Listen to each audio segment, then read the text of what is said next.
Rest in peace to the legend, Lil Peep. Lil Peep was born November 1st, 1996 in Allentown, Pennsylvania. Gus began dropping music on SoundCloud in 2013. He went by the name Trap Goose. He got the name Peep from his mom. Peep was on pace to change the music game before his passing. Lil Peep's connection with his fans was like no other. People from all walks of life, doesn't matter who, everyone could somehow relate to what he was saying. People could identify him. People felt like they weren't alone when they listened to him. You feel like you could be friends with Peep. And he promoted this message, even though he was battling depression, battling anxiety, he was battling these demons. He promoted people to keep going. You don't know where you're going to be a year from now, 2, 3 years. You don't know what the future holds. He was one of the most unique artists of his time.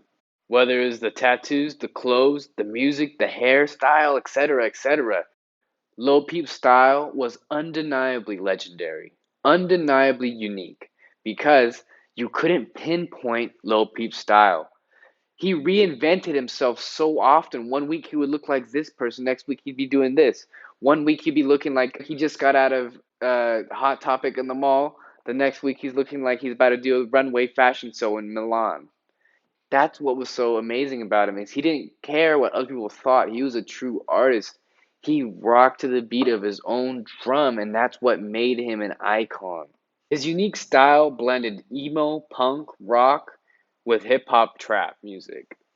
Peep was also a big Future fan and a big Guwap fan. He said he liked to listen to the old Brick Squad tapes. What set Peep apart from all the other artists pretty much in his generation was that he took so much influence from different regions in music, not just from hip hop, rap music. Peep said that he used to get inspiration from My Chemical Romance, Red Hot Chili Peppers, and etc. It's so hard to exactly describe what Peep's genre was because it had so much different influences, but when paired with hip hop trap, it was beautiful. In my opinion, Come Over When You're Sober Part 1, Lil Peep's last project he released before he passed, was only scratching the mere surface of his potential of what he could have become. If you looked at his discography, every single body of work he released, the quality of the sound just increased. He was developing as an artist before our eyes.